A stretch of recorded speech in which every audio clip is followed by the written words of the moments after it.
क्या दिखेगा आपको? तो आपको ये दिखेगा कि उसके अंदर पानी भरा है और भ्रूण पोष का अब पाचन शुरू हो गया है और भ्रूण में विकास शुरू हो चुका है। ये देखेंगे आप, उसमें कोशिका विभाजन होते हुए देखेंगे आप। अब हम बात करेंगे बीज। तो बीज के बारे में अभी मैंने आपको एक चीज और बताया था कि अगर उसके भ्रूण पोष को एम्ब्रियो खा गया है, अपने अंदर रख लिया है भ्रूण, तो हम उसमें एंडोस्पर्म या भ्रूण पोष नहीं पाएंगे। तो उसको हम नॉन एंडोस्पर्मिक या एक्स एल्बुमिनस या अभ्रूणपोषी बीज कहते हैं। लेकिन जिसमें बरकरार है उसको एल्बुमिनस, एंडोस्पर्मिक या भ्रूणपोषी बीज कहते हैं। और बीज के ऊपर दो बीज चोल पाए जाते हैं, बाहर वाले को टेस्टा और अंदर वाले को टेगमेंट कहते हैं। दो बीज चोल पाए जाते हैं। आवृत बीजों में लैंगिक जनन का अंतिम परिणाम बीज होता है। इसको प्रायः एक निषेचित बीजांड के रूप में वर्णित किया जाता है। तो आपने देखा था कि ये अंडाशय था, वर्तिकाग्र अंडाशय, इसके अंदर ये बीजांड था और बीजांड के अंदर एम्ब्रियो बना। तो ये जो बीजांड है ये बीज के रूप में बना। बीज फलों के अंदर बनते हैं। क्यों? क्योंकि ये जो ओवरी है, अंडाशय है, ये फल बन जाता है और ये उसके अंदर बीज बन जाता है। अब कितने अंदर में थे बीजांड, उतने सारे बीज बनेंगे। एक बीज में विशिष्ट रूप से बीज आवरण, देखिए बीज चोल या बीज आवरण दो होते हैं। बीज पत्र तथा एक भ्रूण अक्ष, अंकुआ समाहित होता है। भ्रूण अक्ष को अंकुआ कह रहा है। भ्रूण का बीज पत्र एक सरल संरचना होती है, प्रायः आरक्षित आहार भंडार के कारण फूली हुई और स्थूल होती है, जैसा कि लेट्यूमिनस में। तो मैंने आपको बताया था कि दो बीज पत्री जितने भी भ्रूण हैं वो खाई गए हैं लगभग देखे यहाँ पे। तो जब वो भ्रूण कोश को खा गए हैं तो दोनों बीज पत्र ऐसे विकसित हो गए, तो फूल गए वो। देखिए फूली हुई स्थूल होती है, जैसे कि लेट्यूमिनस में। परिपक्व बीज गैर एल्बुमिनस अथवा एल्बुमिन रहित हो सकता है। तो जिसमें भ्रूण कोश नहीं है वो नॉन एल्बुमिनस और जिसमें भ्रूण कोश है वो एल्बुमिनस है। गैर एल्बुमिनस बीज में अवशिष्ट भ्रूण कोश नहीं होता है। भ्रूण कोश नहीं बचा क्योंकि पूरा खा गया भ्रूण। क्योंकि भ्रूण विकास के दौरान ये पूर्णतः उपभोक्त कर लिया जाता है। भ्रूण कोश को बीज पत्र खा लिया है, जैसे मटर मूंगफली में। एल्बुमिनस बीजों में भ्रूण कोश का कुछ भाग शेष बच जाता है, क्योंकि भ्रूण विकास के दौरान इसका पूर्णतः उपभोग नहीं कर पाता है, जैसे गेहूं, मक्का, बाजरा, अरहर। कभी कभार कुछ बीजों में जैसे काली मिर्च तथा चुकंदर में बीजांड काय न्यूसेलस विशेष रह जाता है और इसे परिभ्रूणपोष या पेरिस्पर्म कहते हैं। अब ये न्यूसेलस आपको याद है क्या चीज है? आपको मैंने बताया था कि जब ये ऐसे करके बीजांड का विकास हो रहा था तो इसमें शुरू में जो कोशिका भरी हुई है, ऊतक भरी हुई, और न्यूसेलस या बीजांड काय कहलाता है। यहीं से एक कोशिका अलग हुई, फिर उससे 4 कोशिकाएं बनी, 4 में से 3 नष्ट हो गए, एक से फिर भ्रूण कोश बना। ये सब नहीं पढ़े थे अपन।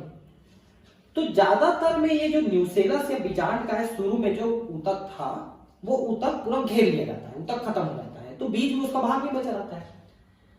लेकिन कुछ बीजों में किनारे किनारे इसी न्यूसेलस के ऊतक का कुछ हिस्सा बच जाता है, उसे हम परिभ्रूणपोष या पेरिस्पर्म कहते हैं। पेरिस्पर्म उसी को कहते हैं।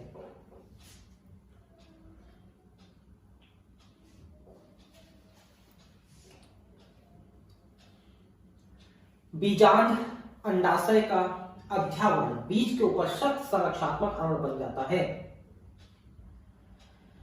तो मैंने शुरू में आपको बताया था, आपको ध्यान होगा पिछले वीडियोस में, कि जब बीजांड ओव्यूल का बाहर का 2 आवरण, जिसको इंटेगुमेंट या अध्यावरण कह रहे थे, वो दोनों बीज में भी रह जाते हैं और वही बीज का आवरण या बीज चोल बनाते हैं। बाहर वाले को टेस्टा, अंदर वाले को टेगमेंट कहते हैं। और नीचे जहां पर माइक्रोपाइल था, भैया आपने ऐसा नहीं देखा था बीजांड को, ऐसा यहां पर माइक्रोपाइल था जिसमें पॉलन ट्यूब एंटर किया था। तो ये दोनों आवरण ने तो बीज में आवरण बना लिया, और ये वाला माइक्रोपाइल छिद्र अभी भी रह जाता है बीज में। जैसे बीज है तो यहां पर वो छिद्र रह जाता है माइक्रोपाइल, जिसको बीजांड द्वार कहते हैं।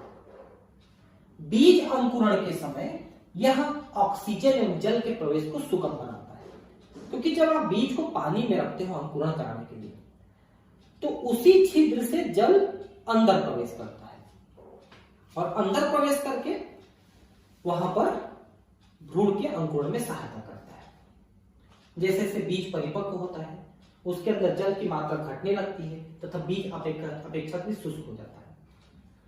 आपको बता दें कि बीज में जो नमी है वो 8 से 10% रह जाता है, लेकिन उतने में वो अंकुरित नहीं कर सकता जब तक उसको नमी और ज्यादा पानी नहीं दोगे तब तक। फलस्वरूप सामान्य चपात चौपाई क्रियाएं धीमे पड़ने लगती हैं और भ्रूण निष्क्रियता की दशा में प्रवेश कर जाता है, जिसे प्रसूति कहते हैं। या यदि अनुकूल परिस्थितियां उपलब्ध, पर्याप्त नमी, आर्द्रता, ऑक्सीजन, उपयुक्त तापमान होती है तो यह अंकुरित भी हो सकते हैं।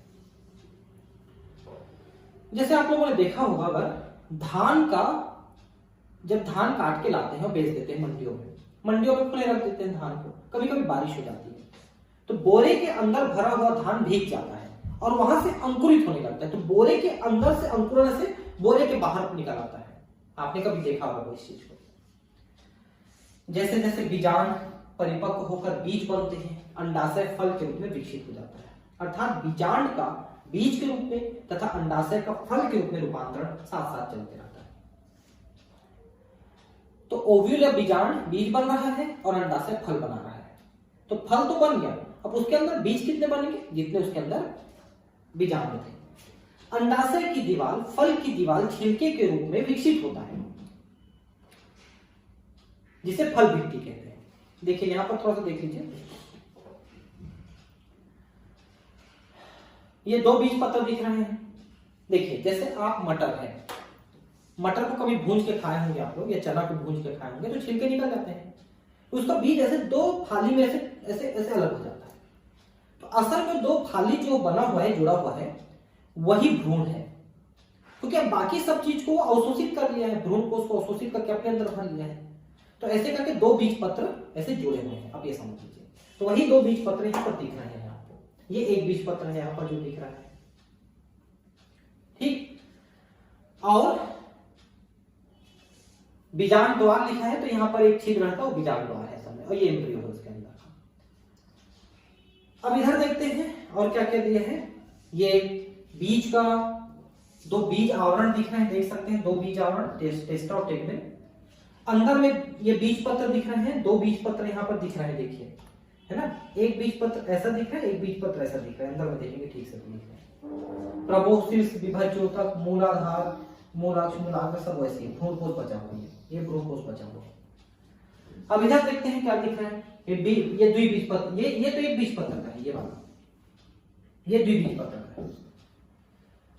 तो ये शीर है, द्विबीज पत्र का शीर है। तो देख सकते हैं बीज आवरण है, भ्रूणपोष है, बीज पत्र है, सब चीजें तो दिख रही है इसमें भी, है ना। और ये भ्रूण है, ये एक बीज पत्र का भ्रूण है, जिसमें ये एक स्क्यूटेलम, एक यहां पर ऐसा करके ये इतना भाग जो दिख रहा है, ये स्क्यूटेलम है, ठीक है। ये पूरा भ्रूण है, जिसमें अंदर में देखिए प्रांकुर, ये प्रांकुर चोल, मूलांकुर चोल, ये सब दिख रहा है।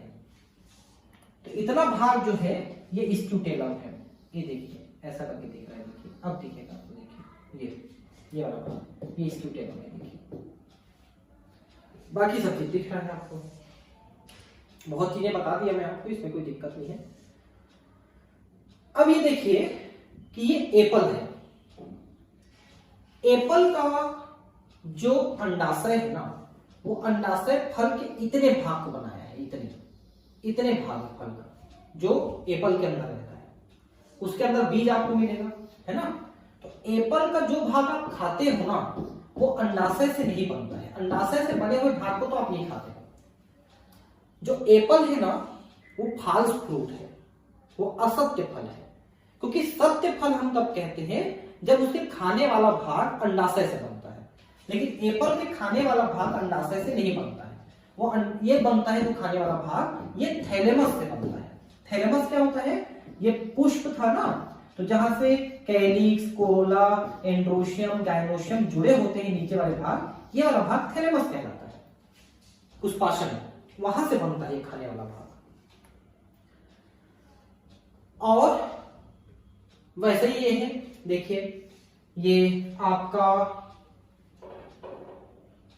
एप्पल है, ये भी एप्पल का ही ऐसे ऐसे एप्पल को ऐसे लंबा काटा है, फिर ऐसे काटा है ना। एप्पल को दो तरीके से काट सकते हो, जैसे गोल एप्पल है तो ऐसे काट सकते हो या ऐसे काट सकते हो। तो ऐसे काटा वाला भाग ये है, उसमें ये गोलाकार भाग दिख रहा है, ठीक है, जिसको नहीं खाते हो।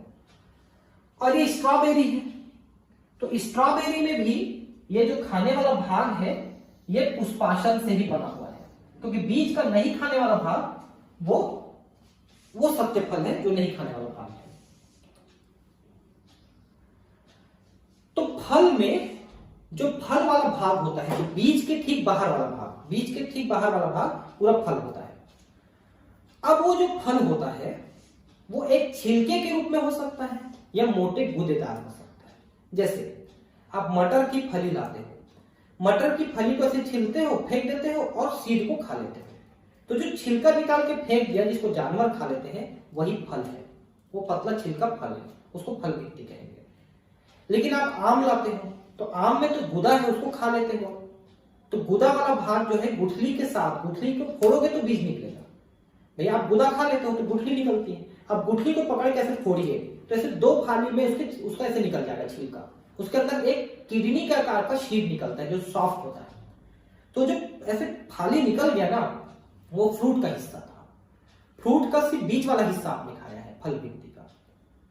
वैसे नारियल है, नारियल को तोड़ के जो गोला निकालते हो, जिसको आप पूरा खा लेते हो, वो बीज है, बाकी पूरा बाहर का भाग फल है।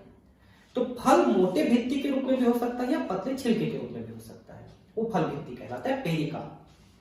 अब फल भित्ति का 3 स्तर होता है, एपिकार्प, मेसोकार्प, एंडोकार्प। फल भित्ति का 3 हिस्सा, 3। जैसे आम आप लाते हो, आम में ऊपर छिलका रहता है, उस छिलका को निकाल लेते हो, कच्चे आम का खा भी लेते हो, पके आम का छिलका आप निकाल देते हो, तो छिलका एपिकार्प है। फिर बीच का गुदा वाला पार्ट मेसोकार्प है, जिसको आप खाते हो। फिर गुठली को फोड़ोगे तो ऐसा फाली निकलेगा, मैंने बताया, वो फाली एंडोकार्प है। लेकिन मटर का जो छिलका निकाल के फेंक दिया, उसी में एपिकार्प, मेसोकार्प, एंडोकार्प तीनों है। उसको समझाना थोड़ा सा टाइम लेगा, मैं बताऊंगा कभी। वैसे नारियल है, आप कच्चा नारियल अभी कभी पिए होगे पानी, तो ऊपर में चिकना छिलका रहता है, वो एपिकार्प है। फिर बीच में फाइबर वाला निकलता है, मेसोकार्प है। फिर हार्ड वाला पार्ट जिसको तोड़ते हो, वो एंडोकार्प है। फिर नारियल का गोला निकलता है, वो बीज है। तो फल भित्ति जो होता है, पेरिकार्प, उसके 3 स्तर, एपिकार्प, मेसोकार्प, एंडोकार्प। खाने लायक है नहीं है वो अलग बात है। हर प्रकार का फल नहीं खाया जा सकता। कुछ में पूरा फल का तीनों हिस्सा खा लेते हैं, कुछ में एक हिस्सा खाते हैं, कुछ में 2 हिस्सा खाते हैं, कुछ में कुछ भी नहीं खाते हैं, ऐसा भी हो सकता है। कुछ में सब कुछ खा लेते हैं, ये भी हो सकता है। फल अमरूद, आम, संतरे आदि के भांति गूदेदार हो सकते हैं, अथवा मूंगफली, सरसों, मटर आदि के भांति शुष्क भी हो सकते हैं। बहुत सारे फलों ने अपने बीजों के परिक्षेपण हेतु विविध क्रिया विधियां विकसित की है। भाई फल का निर्माण क्यों हुआ? फल का निर्माण हुआ बीज की सुरक्षा के लिए, ठीक, और बीज का वितरण कराना है। भाई एक जगह बीज पड़ जाएंगे तो वहीं पर सारे पौधे उग जाएंगे, तो बीज को दूर दूर तक ले जाना है ना, तो प्रकीर्णन, बीजों का प्रकीर्णन, उसके लिए अलग अलग विधियां। आप फलों के वर्गीकरण एवं उनके परिक्षेपण क्रिया को याद करें, जिसे आपने पहली की कक्षा में पढ़ा है। आपने कक्षा 11वीं में मार्फोलॉजी यानी कि आकारिकी पढ़ा है पौधों की, उसमें आपने फल के बारे में पढ़ा कि फल कितने प्रकार के होते हैं। क्या एक अंडाशय के अंदर बीजांड की संख्या और फल के अंदर बीजों की संख्या के बीच कोई संबंध है? तो यस है, अंडाशय से फल बना है और बीजांड से बीज बना है, तो जितने बीजांड रहेंगे एक अंडाशय के अंदर उतने सारे बीज रहेंगे, जितने बीजांड उतने बीज। अगर एक है तो एक, जैसे आम के अंदर एक है, लेकिन मटर के अंदर 4, 5, 10 रहते हैं, लेकिन पपीता के अंदर और ज्यादा होते हैं बीज। तो कितने बीजांड उतने बीज अंडाशय के अंदर।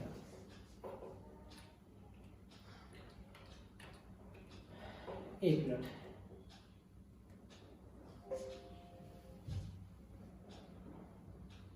ठीक है, तो 3-4 स्लाइड बचे हैं, इनको मैं भी खत्म करके इसको आगे बढ़ूंगा, ठीक है।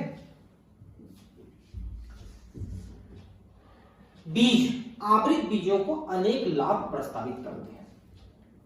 पहला लाभ यह है कि बीज के रूप में उसको दूर दूर तक आप ले जा सकते हो। दूसरा लाभ यह है कि आप उसको अधिक समय तक संरक्षित रख सकते हैं, क्योंकि अगर प्रतिकूल परिस्थिति है तो बीज के अंदर भ्रूण सुरक्षित और प्रसूतावस्था में रहती है। जब अनुकूल परिस्थिति आती है तो बीज को आप अंकुरित करा सकते हो। और बीज में चूंकि बहुत सारा भ्रूण पोष रहता है या भोजन रहता है तो उसको एनिमल्स भी खा सकते हैं। पहला लाभ, जबकि प्रजनन प्रक्रिया जैसे कि परागण, निषेचन जल आदि से स्वतंत्र है, बीज की रचना काफी निर्भरतापूर्ण है, जल से निर्भर है। इसके साथ ही बीज नए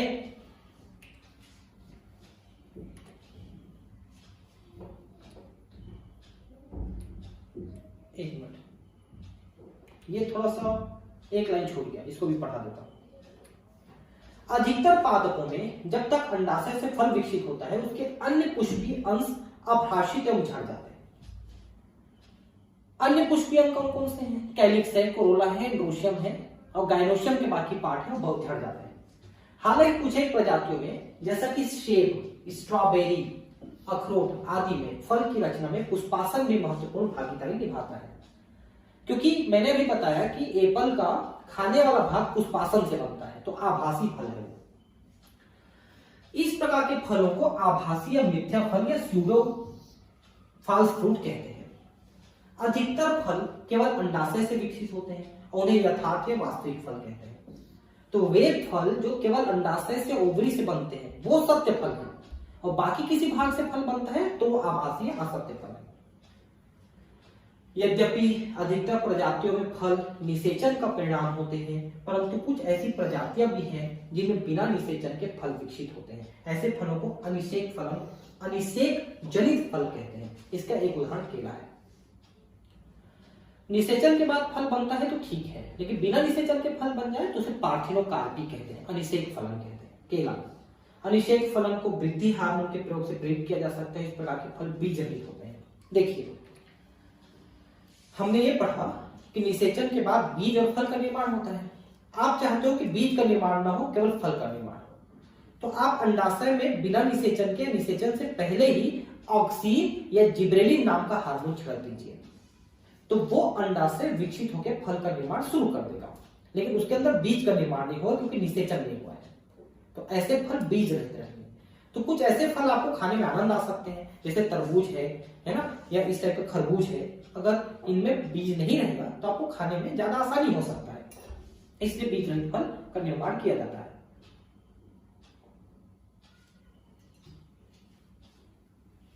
बीज आवृत बीजों को अनेक लाभ प्रस्तावित करते हैं। क्या क्या लाभ है बीज से? पहला, जबकि प्रजनन प्रक्रिया जैसे कि परागण, निषेचन जल आदि से स्वतंत्र है, बीज की रचना काफी निर्भरतापूर्ण है।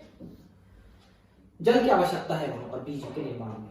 इसके साथ ही बीज नए पर्यावरणों में प्रसारण हेतु बेहतर अनुकूल रणनीतियों से युक्त होते हैं तथा प्रजाति को अन्य क्षेत्रों में बचने में मदद करते हैं, दूर दूर तक पहुंच जाते हैं। जैसा कि इनमें पर्याप्त आरक्षित आहार भंडार होता है। अल्प वयस्क नवोद्भिद तब तक पोषण देते हैं जब तक कि वह स्वयं भी प्रकाश संश्लेषण न करने लगे। तो बीज का जब अंकुरण होता है, पौधा बनता है, तो भ्रूण पोष से ही खाना मिलते रहता है उसको, जब तक वो स्वयं प्रकाश संश्लेषण नहीं करने लगता है। युवा भ्रूण को कठोर बीज आवरण संरक्षण प्रदान करता है। सबसे कठोर बीज आवरण कमल के बीज में पाया जाता है, कमल कट्टा, ठीक है। और अगर आप लेग्यूमिनस में कहोगे तो राजमा, फ्रेंच बीन राजमा का बीज आवरण काफी कठोर है। लैंगिक प्रजनन के उत्पाद होने की वजह से ये नवीन जेनेटिक संपाक को पैदा करते हैं जो विविधता का रूप लेते हैं। तो देखिए, दो अलग अलग पौधों से पर निषेचन के द्वारा बने हुए हैं अगर, तो उनमें नए गुण आएंगे और संतति में नए गुण आने से उनमें भिन्नता पैदा होती है, जिससे नए प्रजातियों का विकास धीरे धीरे होते रहता है। बीज हमारी कृषि का आधार है। बीज के भंडारण हेतु परिपक्व बीज का निर्जलीकरण प्रसूति बहुत ही महत्वपूर्ण है, जिसे पूरे वर्ष भर खाद्यान्न के रूप में इस्तेमाल किया जा सकता है और अगले मौसम के लिए फसल के रूप में उगाया नहीं जा सकता है। तो बीज को हम एकदम भी 100% नहीं सुखाते, 7-8-10% उसमें नमी रह जाता है, क्योंकि भ्रूण के जिंदा रहने के लिए उतनी नमी जरूरी है। लेकिन भ्रूण उस अवस्था में सुप्त अवस्था में रहता है, तो आप उसको खा भी सकते हो, भंडारित कर सकते हो, फिर जरूरत पड़ी तो उसको अंकुरित भी करा सकते हो। क्या आप बीज के बिना या उस बीज के बिना जो तुरंत अंकुरित हो जाते हैं भंडारण न किया जा सके, खेती की कल्पना कर सकते हैं? भाई खेती आप ऐसे ही तो करते हो कि इस साल का फसल हुआ उसको रख देते हो तो अगले साल फिर बीज के रूप में काम आता है। तो इनके बिना कैसे आप फसल ले सकोगे? बीज के परिक्षेपण छितराने के बाद वो कितने समय तक जीवित रह सकता है? तो वो तब तक जीवित रहेगा जब तक वो सुप्तावस्था में रहेगा और उसको 8-10% नमी मिलती रहेगी। अगर वो एकदम सूखा हो जाएगा तो मर जाएगा। यह अवधि पुनः व्यापक रूप से भिन्न होती है। अवधि भिन्न होती है। कुछ दिनों तक ही जीवित रह सकते हैं, कुछ सालों तक जिंदा रह सकते हैं। कुछ प्रजातियों बीज अपनी जीवन क्षमता कुछ महीनों में ही खो देते हैं। बहुसंख्य प्रजातियों के बीज कई वर्षों तक जीवन क्षम रहते हैं। कुछ बीज तो सैकड़ों वर्षों तक भी जीवित रह सकते हैं। यहाँ पर विश्व के प्राचीन जीवन क्षम बीजों के अनेक रिकॉर्ड हैं। जैसे एक प्राचीन बीज ल्यूपाइन ल्यूपिनस आर्कटिकस है। देखिए, ल्यूपिन नाम का एक बीज, पौधे का बीज, ल्यूपिनस आर्कटिकस के बीज, ये कहां से मिला है पता है? आर्कटिका। आर्कटिक क्या कहते हैं? नॉर्थ पोल को, उत्तरी ध्रुव को, उसके बर्फ में दबा हुआ था, वहां से निकला और ये करीब करीब 10,000 साल पहले का बीज था, जो अभी तक सुप्तावस्था में था, और उसको अंकुरित कराए तो अंकुरित भी हो गया और पेड़ बन के पुष्पीकरण किया।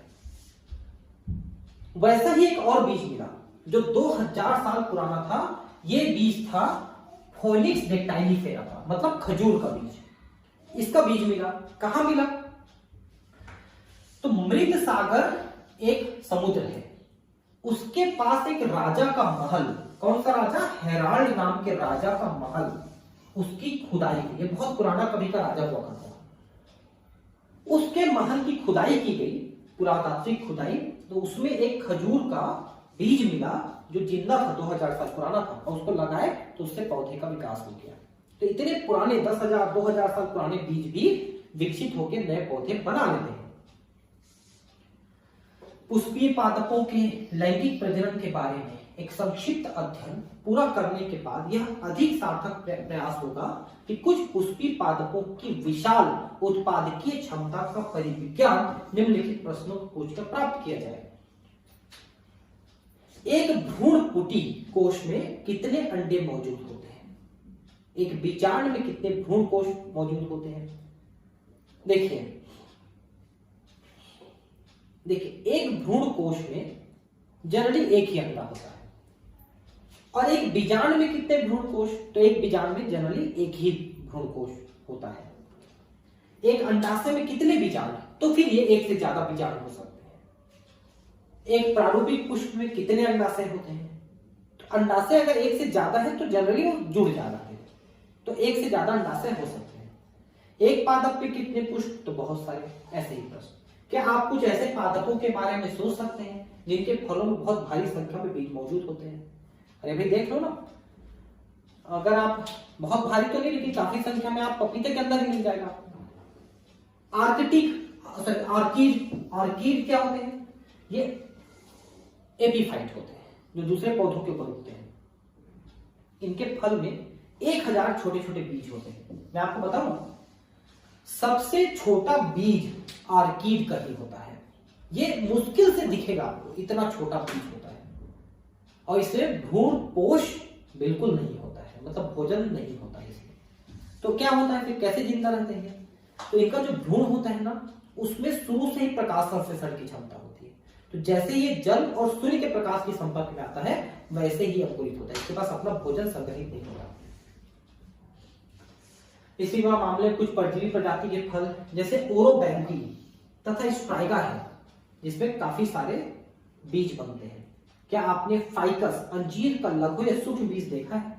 अंजीर ऐसे तो आपको देखने में नहीं मिलेगा, लेकिन मार्केट में आप ये जड़ी बूटी या पंसारी की दुकान में आप जाएंगे कि मुझे अंजीर दे दो, तो ऐसे केले के चिप्स जैसे कटे कटे हुए आपको अंजीर के फल के कटे हुए हिस्से आपको देंगे। उसके अंदर छोटा छोटा बीज दिखता है।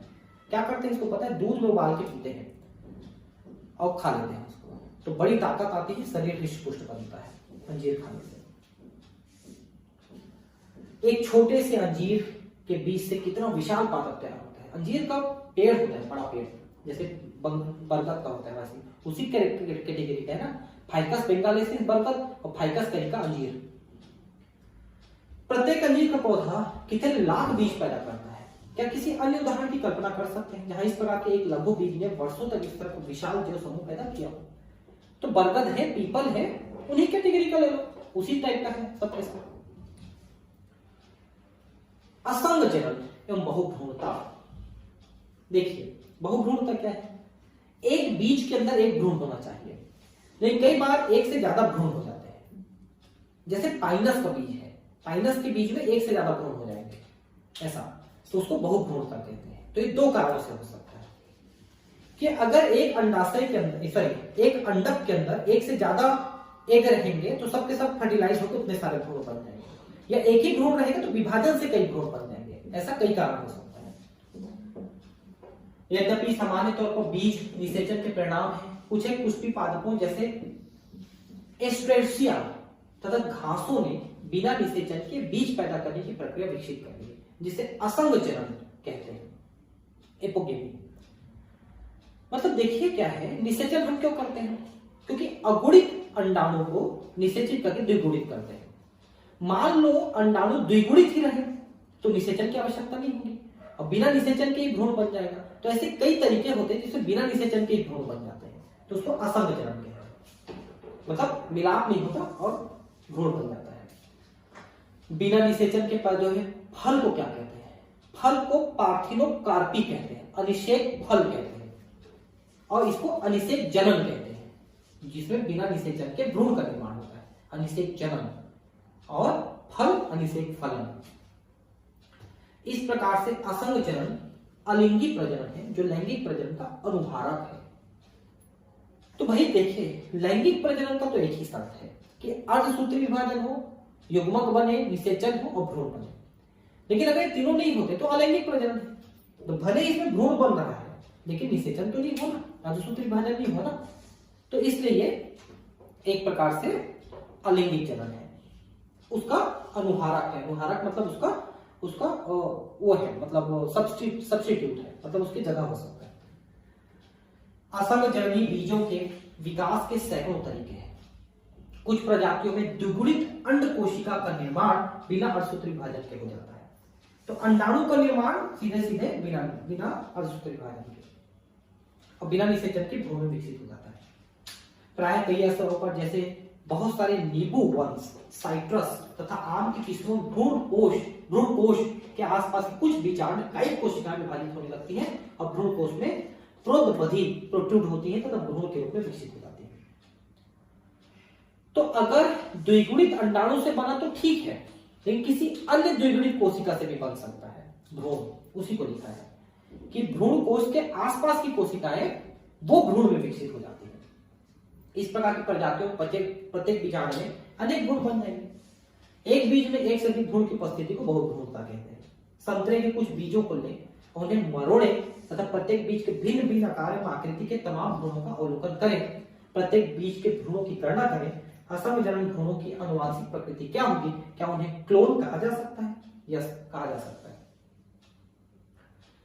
क्योंकि एक ही प्रकार कोशिकाओं से बने हैं। उनका जो आनुवंशिक संरचना है एक जैसा रहेगा, तो उनके बने हुए भ्रूण तो उनके बने हुए पौधे एक जैसे रहेंगे। बहुत सारे हमारे खाद्य एवं शाक फसलों की संकर किस्मों को उगाया गया है। संकर किस्मों की खेती ने उत्पादकता को विस्मयकारी ढंग से बढ़ा दिया है। संकर किसको कहेंगे? जब दो प्रकार के पौधे जिनकी विशेषताएं अलग अलग हैं उनको हम संकरित करें तो जो संतति प्राप्त हुई संकरण है, उससे क्या है, नए कैरेक्टर, नए विशेषताएं पैदा होती है। अधिक फसल दे पाती है, कम पानी लेती है, कम समय लेती है, ये सब तो बहुत ज्यादा बढ़ गया है। पता है आपको, आजादी के समय से लेकर अब तक जो है हमने गेहूं की फसल को करीब 10 गुना बढ़ा दिया है और चावल के फसल को करीब 5 गुना बढ़ा दिया है। संकर बीजों की एक समस्या यह है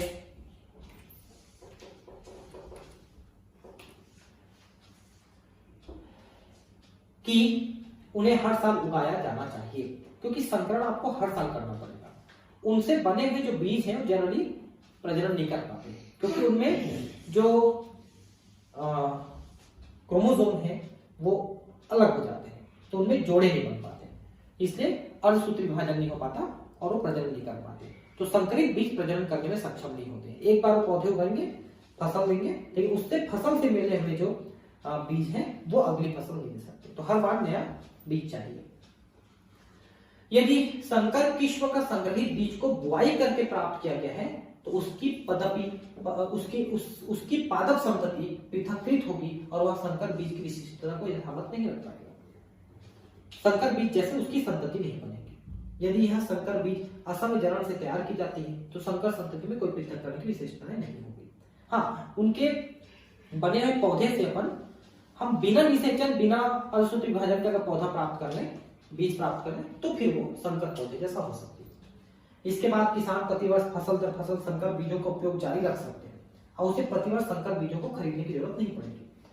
संकर बीज उद्योग में असंग जनन की महत्ता के कारण दुनिया भर में विभिन्न प्रयोगशालाओं में असंग जनन की अनुवांशिकता को समझने के लिए शोध और संकर किस्मों में असंग जनित जीन्स को स्थानांतरित करने पर अध्ययन चल रहा है। तो बिना निषेचन के हम बीज कैसे बना सकते हैं, भ्रूण कैसे बना सकते हैं, इस पे कार्य चल रहा है ताकि संकरित बीज को हम बिना निषेचन के अगली पीढ़ी के लिए भी तैयार कर सकें और हर बार आपको बीज खरीदने की जरूरत ना पड़े। ठीक है दोस्तों, तो अगले चैप्टर के साथ हम अगली क्लास में मिलते हैं। ये चैप्टर खत्म हो जाता है। Thank you, bye.